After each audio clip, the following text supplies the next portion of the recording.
Hi friends, இன்றைக்கி நான் யூடியூப்பில் ரொம்ப ட்ரெண்டிங்காக போயிட்டுருக்க ஒரு பர்சனை பற்றி தான் பார்க்க போகிறோம். ஸோ அவங்க முன்னாடி யூடியூப்பில் ஒரு லவ்லி கப்புள் கண்டென்ட்ஸ், ஒரு கிராமிய கண்டென்ட்ஸ் அந்த மாதிரி கொடுத்துட்டு இருந்தார். பட் அவர் அப்படி கொடுத்துட்டு இருந்தப்போ மூலமுடுக்கெலாம் தெரிஞ்சிருப்பாராங்கிறது எனக்கு தெரியல. பட் இப்போ ஒரு ரீசெண்டாக அவர் கொடுத்துட்ருக்க கண்டென்ட்டில் அவர் பயங்கர ஃபேமஸாக ஆகிட்டுருக்காரு. இந்த இன்ட்ரோலேயே உங்களுக்கு தெரிஞ்சிருக்கும் அது யாருன்னு. நம்ம கலையரசன் அகோரி.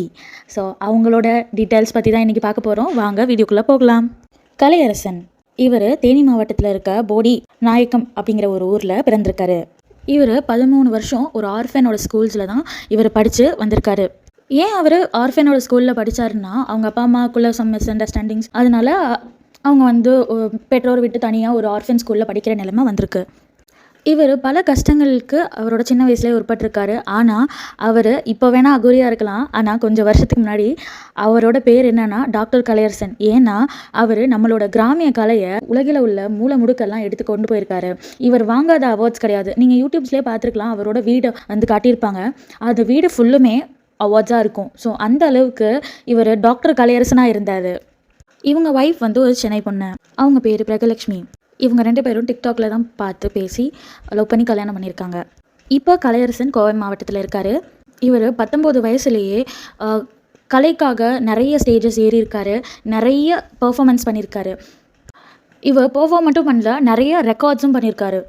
1700 பறை இசை கலைஞர்களை ஒன்றா நிறுத்தி 1 மணி நேரம் கண்டினியூஸாக அடித்து கின்னஸ் வேர்ல்ட் ரெக்கார்ட் பண்ணியிருக்காங்க.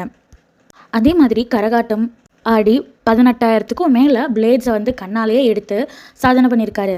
இவருக்கு நாட்டுப்புற கலைகள் மேலே பயங்கரமான இன்ட்ரெஸ்ட் இருந்ததுனால ஒரு ஷோ விடாமல் எல்லா ஷோலையும் இவர் கலந்து பார்ட்டிசிபேட் பண்ணுவார். அது மட்டும் இல்லைங்க, நான் முன்னாடியே சொன்ன மாதிரி ஒரு ரூம் மட்டுமே இவரோட மெடல்ஸ், சர்டிஃபிகேட்ஸ், அவார்ட்ஸ் வச்சுருக்கிறதுக்காக இவங்க தனியாக வச்சுருக்காங்க. அது மட்டும் இல்லைங்க, ஐநா சபையோட யங் அம்பாசிடராக இவர் இருந்திருக்காரு. தன்னோட 19 வயசுலேயே கல்யாணம், குழந்தை அப்படின்னு சந்தோஷமாக இருந்த இவர் எப்படா அகோரியா ஆனார்னு கேட்டால் கடவுள் சொன்னார், ஆயிட்டேன், அந்த மாதிரி தான் சொல்கிறாரு. இதை பார்த்தா எனக்கு எப்படி தோணுதுன்னா, இந்த படத்தில் வருமே, யாரோ ஒருத்தவங்க இவங்க உள் மனசுக்குள்ளே பூந்து டாக்டர்னு நம்ப வச்சுருக்காங்க, அந்த டைலாக் தான் ஞாபகம் வருது. ஸோ இவரை பற்றி உங்களோட கருத்துக்கள் என்னென்னு கமெண்ட்டில் பதிவு பண்ணுங்கள். இது மாதிரி நிறைய வீடியோஸ் பார்க்க நம்ம சேனலை சப்ஸ்கிரைப் பண்ணிக்கோங்க. தேங்க்யூ.